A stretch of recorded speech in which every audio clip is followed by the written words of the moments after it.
मित्राणि नम संस्कृताय। कैसे हैं आप सब? उम्मीद है अच्छे होंगे, स्वस्थ होंगे। फ्रेंड्स, स्वागत है आपका संस्कृत शिक्षा में और मैं हूं बिंदु शर्मा। आज हम करेंगे व्याकरण की कुछ बहुविकल्पी प्रश्नोत्तरी जो पेपर के पॉइंट ऑफ व्यू से बहुत ही महत्वपूर्ण होने वाली है अपनी कक्षा आज की। तो फ्रेंड्स, यदि कक्षा अच्छी लगे तो प्लीज़ लाइक कीजिए, शेयर कीजिए, कमेंट कीजिए और चैनल पर नए हैं तो प्लीज़ चैनल को सब्सक्राइब कीजिए। तो आइए फ्रेंड्स, शुरू करते हैं अपनी कक्षा। देखिए आज का अपना पहला प्रश्न। संस्कृत व्याकरण के आदि वक्ता हैं। संस्कृत व्याकरण के आदि वक्ता कौन है? ब्रह्मा, विष्णु, महेश या पाणिनि। तो सबसे पहले संस्कृत जो व्याकरण के आदि वक्ता हैं वे कौन है? ब्रह्मा। कौन? ब्रह्मा। नेक्स्ट है, ब्रह्मा से व्याकरण शास्त्र की शिक्षा ग्रहण करने वाले कौन हैं? ब्रह्मा से व्याकरण शास्त्र की शिक्षा ग्रहण करने वाले कौन हैं? इंद्र, बृहस्पति, पाणिनि या पतंजलि। तो ब्रह्मा से व्याकरण शास्त्र की शिक्षा किसने की थी? ग्रहण बृहस्पति ने। और बृहस्पति से व्याकरण की शिक्षा ग्रहण करने वाले कौन थे? इंद्र। अब कैसे? ब्रह्मा ने शिक्षा किसको दी? ब्रह्मा ने शिक्षा दी बृहस्पति को। और बृहस्पति ने किसको दी? बृहस्पति ने दी इंद्र को। आइए आगे देखते हैं। व्याकरण संप्रदायों की संख्या कितनी है? 2, 4, 6 या 8? तो व्याकरण संप्रदाय कितने हैं? 8, जिनमें से पाणिनि का भी एक संप्रदाय है। नेक्स्ट है, वर्तमान समय में संस्कृत व्याकरण का प्रतिनिधि ग्रंथ कौन सा है? तो कौन सा है? अष्टाध्यायी। और अष्टाध्यायी किसकी है? पाणिनि की। ये भी सारे हैं सिद्धांत कौमुदी, लघु सिद्धांत कौमुदी और चांद्र व्याकरण। एक इंद्र व्याकरण भी है, चांद्र व्याकरण भी है। अष्टाध्यायी का पर्याय है। अष्टाध्यायी का क्या पर्याय है? व्याकरण, शब्दविधा, शब्दानुशासन या इनमें से कोई नहीं। तो अष्टाध्यायी का पर्याय क्या है? शब्दानुशासन। अगला है, अष्टाध्यायी के रचनाकार हैं भट्टोजी दीक्षित, वरदराज, महर्षि पाणिनि या कात्यायन। तो अष्टाध्यायी के रचनाकार हैं महर्षि पाणिनि। फ्रेंड्स, कल हमने ग्रंथ और ग्रंथकार किए थे, उसमें हमने महर्षि पाणिनि की 2 रचनाएं और कौन सी पढ़ी थी? आप कमेंट बॉक्स में कमेंट करके बता सकते हैं। नेक्स्ट है, पाणिनि को व्याकरण की शिक्षा देने वाले कौन हैं? ब्रह्मा, बृहस्पति, विष्णु या शिव। तो कौन है? शिव। नेक्स्ट है, व्याकरण सम्मत शिव प्रदत्त सूत्रों की संख्या कितनी है? 14, 10, 7 या 5? तो महेश्वर सूत्र जो भगवान शिव ने पाणिनि को प्रदान किए थे वे कितने हैं? 14। माहेश्वर सूत्रों से बनने वाले मुख्य प्रत्याहार 21, 24, 42 या 22? तो कितने हैं? 42 प्रत्याहार हैं। नेक्स्ट है, अष्टाध्यायी के अध्यायों या पादों में कितनी संख्या है? 8/24, 8/16, 8/32 या 4/32? तो इसमें कितने अध्याय हैं? इसमें हैं 8 अध्याय और 8 अध्याय में कितने पाद हैं? 32। तो प्रत्येक में कितने हुए? 4। आगे देखते हैं, अष्टाध्यायी के प्रत्येक अध्याय में कितने पाद हैं? 2, 6, 8 या 4? तो कितने हैं? 4। अष्टाध्यायी की संपूर्ण सूत्र संख्या कितनी है? अष्टाध्यायी की संपूर्ण सूत्र संख्या कितनी है? 3983, 9338, 3183 या फिर 3930? तो कितने हैं? ये हैं 3983। अष्टाध्यायी की संपूर्ण सूत्र संख्या कितनी है? 3983। नेक्स्ट है, अष्टाध्यायी के किस अध्याय में सर्वाधिक सूत्र हैं? 5, 6, 7 या 8? तो सबसे अधिक सूत्र किसमें हैं? 6 में। अष्टाध्यायी के किस अध्याय में सबसे कम सूत्र हैं? 4, 3, 2 या 1? तो दूसरे अध्याय में सबसे कम सूत्र हैं। इसका उत्तर होगा सी। अष्टाध्यायी के प्रथम अष्टम अध्याय की सूत्र संख्या कितनी है? प्रथम और अष्टम अध्याय में सूत्र कितने हैं? 153/369, 963/351, 153/963, 351/369। तो कितने हैं? इसका उत्तर हो जाएगा डी 351/369। नेक्स्ट है अष्टाध्यायी के प्रथम अध्याय के का प्रथम पाद का पहला सूत्र क्या है? मोस्ट इंपोर्टेंट क्वेश्चन है फ्रेंड्स, कई बार एग्जाम में आया भी हुआ है। ये है वृद्धिरा दईच और अंतिम है तो अष्टाध्यायी के प्रथम अध्याय के पहले पाद का पहला सूत्र है वृद्धिरा दईच और अष्टाध्यायी के अंतिम पाद का अंतिम सूत्र है नेक्स्ट है अष्टाध्यायी का अंतिम सूत्र है अ ई ऊणा अकस वर्ण दीर्घ या इनमें से कोई नहीं। तो कौन सा ये है? अष्टाध्यायी के आधार पर भट्टोजी दीक्षित ने किस व्याकरण ग्रंथ की रचना की है? लघु सिद्धांत कौमुदी, शब्दानुशासन सिद्धांत कौमुदी या मनोरमा कुछ मर्दनम। तो अष्टाध्यायी के आधार पर भट्टोजी दीक्षित ने क्या लिखा है? सिद्धांत कौमुदी। और ये लघु सिद्धांत कौमुदी किसकी है? ये वरदराज की है। लघु सिद्धांत कौमुदी किसकी रचना है? पाणिनि, भट्टोजी दीक्षित, पतंजलि या वरदराज। तो लघु सिद्धांत कौमुदी किसकी रचना है?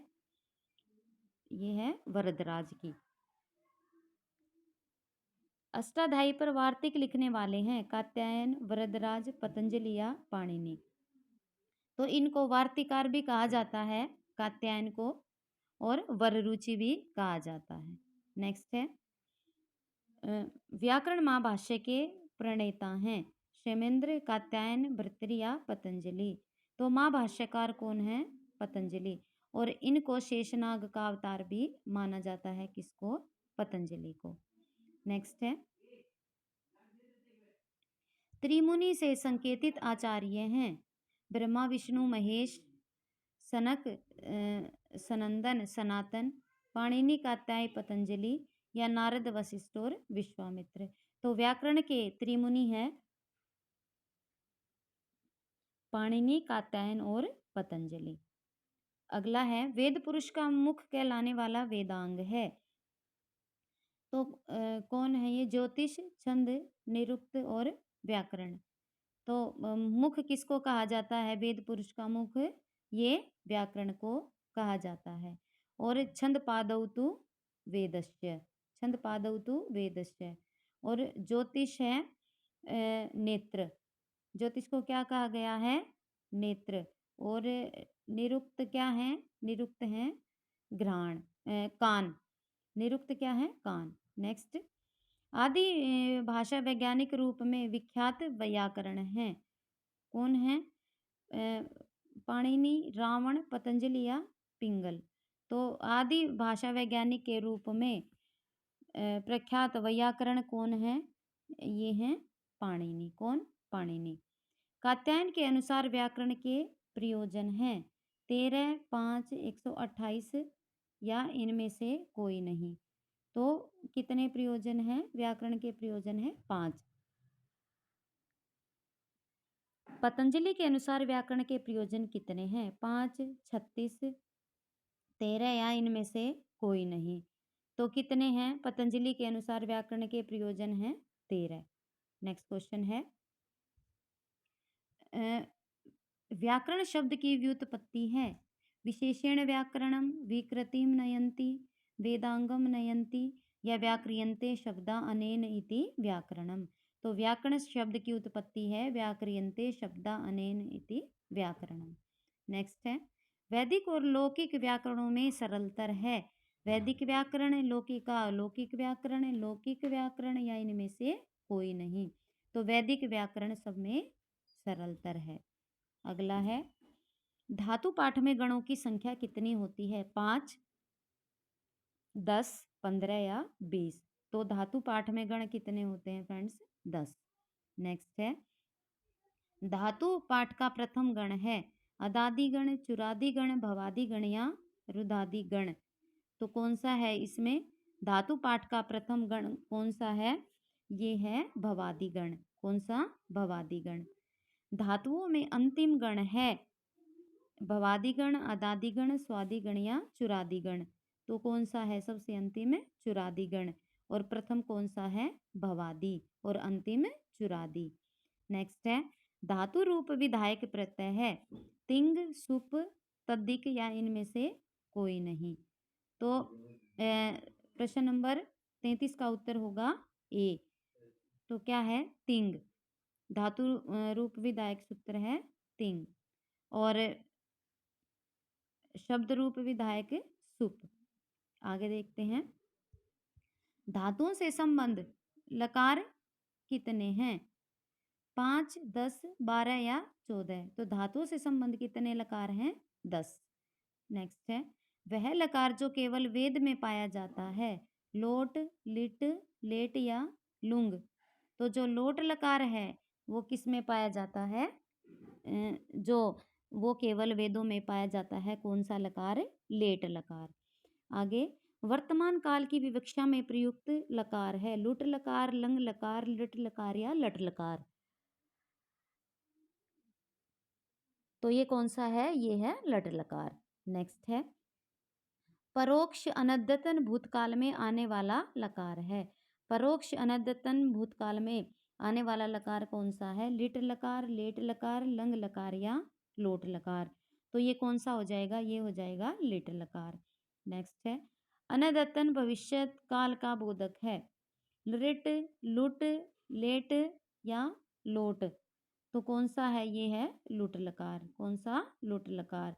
अनद्यतन भविष्य काल लुट लकार और परोक्ष अनद्यतन भूतकाल लिट लकार। सामान्य भविष्यत काल में प्रयुक्त लकार कौन सा है? ये है लिट लकार। नेक्स्ट है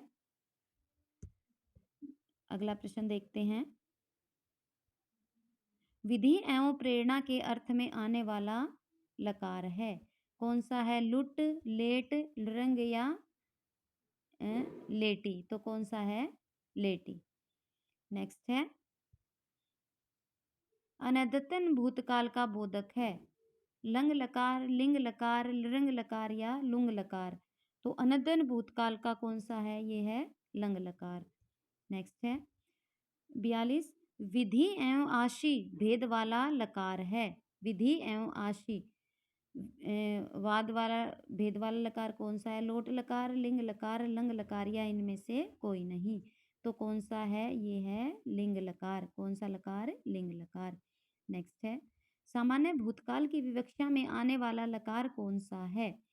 लृंग लकार, लट लकार, लुंग लकार या लुट लकार। तो सामान्य भूतकाल की विवेक्षा में कौन सा आता है? ये आता है लंग लकार। आइए आगे देखते हैं भविष्यत अर्थ में हेतु हेतु मत भाव लिंग के अर्थ में कौन सा लकार आता है? लिट, लृट, लेट या लृंग लकार। तो ये है लृंग लकार। नेक्स्ट है संस्कृत व्याकरण में कारकों की संख्या कितनी है? तो 6, 7, 5 या 8। तो कारकाणी षट। संबंध और संबोधन को कारक नहीं माना जाता। तो कुल कितने हो गए? 6। प्रातिपदिकार्थ मात्र में प्रयुक्त विभक्ति है तो द्वितीया, प्रथमा, तृतीया और चतुर्थी। तो इसका सूत्र क्या है? प्रातिपदिकार्थ लिंग मात्र परिमाण मात्रे प्रथमा। तो ये किस में आ जाएगा? प्रथमा। नेक्स्ट है ये भी प्रथमा विभक्ति का ही सूत्र है। कृष्ण में प्रथमा विभक्ति का क्या कारण है? तो क्या है ये? प्रातिपदिकार्थ, संप्रदान मात्र, कर्म मात्र या वचन मात्र। तो ये क्या है? प्रातिपदिकार्थ। नेक्स्ट है परिमाण मात्र में प्रयुक्त होने वाली विभक्ति क्या है? तो अभी हमने सूत्र पढ़ा था द्वितीया, तृतीया, चतुर्थी और प्रथमा। और इसका उत्तर क्या है? द्रोणो व्रीहि। क्या उत्तर है इसका? परिमाण मात्र का द्रोणो व्रीहि। तटी में प्रथमा विभक्ति का क्या कारण है? लिंग मात्र, परिमाण मात्र, वचन मात्र या प्रातिपदिकार्थ। तो तट, तटी और तटम ये इसका उदाहरण है किसका? लिंग मात्र का। तो ये तट, तटी, तटम। आगे देखते हैं अलिंग उच्चई आदि में प्रथमा विभक्ति का कारण है। ये भी प्रातिपदिकार्थ है। तो उच्चई, निच्चई ये आदि किस में आते हैं? प्रातिपदिकार्थ में आते हैं, प्रथमा विभक्ति में आते हैं। वचन मात्र में प्रथमा हुई है श्री द्रोणोव्रीहि ज्ञानम और दौ। तो एक, दौ और बहव, ये सारे किस में आते हैं? ये आते हैं वचन मात्र में। और द्रोणो व्रीहि आता है, ये आता है परिमाण मात्र में आता है। और कृष्ण श्री ज्ञानम, ये किस में आते हैं? प्रातिपदिकार्थ में। नियतो उपस्थिति क्या है? हेतु, वचन, प्रातिपदिकार्थ या कर्ता। तो इसका उत्तर क्या हो जाएगा? इसका उत्तर हो जाएगा प्रातिपदिकार्थ। आगे देखते हैं। संबोधने च सूत्र में विभक्ति होती है, तो संबोधने च में कौन सी विभक्ति होती है? षष्ठी, सप्तमी, प्रथमा या चतुर्थी। तो कौन सी विभक्ति होती है संबोधने च में? प्रथमा। हे राम में विभक्ति है, द्वितीया, प्रथमा, षष्ठी या इनमें से कोई नहीं। तो कौन सी है इसमें? प्रथमा। कार के सूत्र कैसा है? विधि सूत्र, परिभाषा सूत्र, नियम सूत्र या अधिकार सूत्र। तो कार के कौन सा कैसा सूत्र है? ये है अधिकार सूत्र। अगला क्वेश्चन है, कर्ता का इष्टतम कारक क्या है? क्या है? कर्म, करण, संबंध या संप्रदान। तो कर्ता का कर्तुरीप्सिततम कर्मम, तो क्या है? कर्म है। हरिम भजती में क्या है? हरि क्या है? कर्ता है, कर्म है, अधिकरण है या करण कारक है? तो क्या है इसमें? कर्म कारक। नेक्स्ट है, मासेशु अश्वम बंधनाति, यहाँ मास कर्म है क्योंकि, इंपॉर्टेंट क्वेश्चन है, यह किसी का इष्ट नहीं है, यह निर्जीव है, यह कर्ता का इष्टतम कारक नहीं है, यह बहुवचन में है। तो यह कर्ता का इष्टतम कारक नहीं है, क्योंकि कर्ता का इष्टतम कारक क्या है? वो है अश्व। और अश्व है इसीलिए उसने उसको उड़द में बांध दिया। क्या है? घोड़े को उड़द की जो खेती है उसमें बांधता है। तो यहाँ पर क्या है? कर्ता का इष्टतम कारक कौन है? अश्व। आगे देखते हैं। अब फ्रेंड्स, इसके हमने 58 क्वेश्चन कर लिए हैं व्याकरण के। और अब हम एक तकारांत पुल्लिंग शब्द करेंगे भगवत का। ये हर बार पेपर में आता है, भगवत शब्द रूप। टीजीटी और पीजीटी, एस्टेट टीजीटी और पीजीटी दोनों के लिए बहुत ही महत्वपूर्ण है। आइए देखते हैं। प्रथमा, द्वितीया, तृतीया, चतुर्थी, पंचमी, षष्ठी, सप्तमी और संबोधन के साथ देखिए। प्रथमा भगवान, द्वितीया भगवंतं, तृतीया भगवता, चतुर्थी भगवते, पंचमी भगवता, षष्ठी भगवत, सप्तमी भगवती। तो सप्तमी क्या आएगी? भगवती। क्या आएगी? भगवती। नेक्स्ट है, द्विवचन देखते हैं। भगवतु, भगवंतो, भगवंतु, भगवद्भ्याम, भगवद्भ्याम, भगवद्भ्याम, भगवतो, भगवतो, हे भगवन्तौ, हे भगवन्तौ। नेक्स्ट है बहुवचन। भगवन्तः, भगवत, भगवद्भि, भगवद्भ, भगवद्भ, भगवतां, भगवत्सु, हे भगवंत, हे भगवंत। तो कई बार ये भी पूछ लिया जाता है कि जो भगवत शब्द है वो इसमें शब्द रूप में कितनी बार आया है? तो 2 बार तो ये यहाँ पर आया है, एक बार तो भगवत, भगवत, 2 बार ये आ गया यहाँ पर भगवत, भगवत। और ये 2 बार चतुर्थी और पंचमी में यहाँ आ गया भगवत, भगवत, भगवत, भगवत, पंचमी और षष्ठी में। तो ये कितनी बार आ गया? कुल ये आ गया 3 बार। एक बार पंचमी और षष्ठी में और एक बार द्वितीया के बहुवचन में। तो भगवान, भगवंतम, भगवता, भगवते, भगवतः, भगवतः, भगवती ही, हे भगवान। द्विवचन है भगवन्तौ, भगवन्तौ, भगवद्भ्याम, भगवद्भ्याम, भगवद्भ्याम, भगवतोः, भगवतोः, हे भगवन्तौ।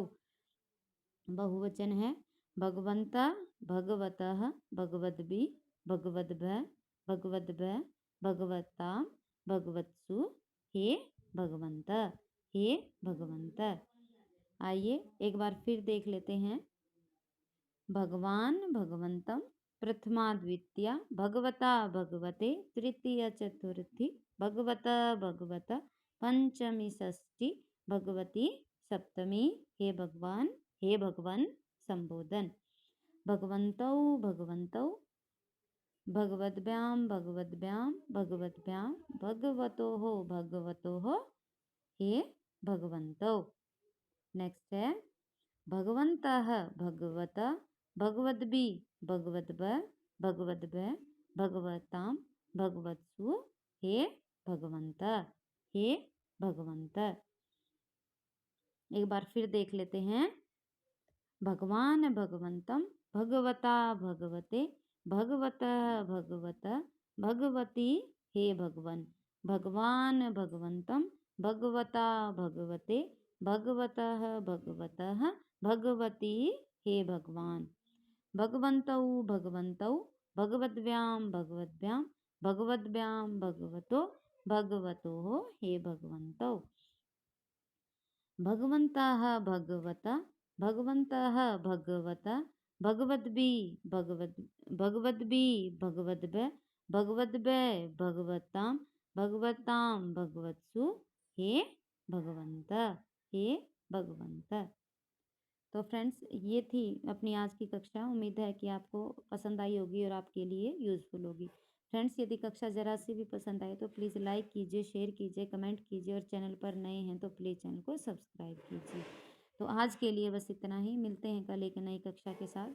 तब तक के लिए खुश रहिए, मस्त रहिए। नमो नमः।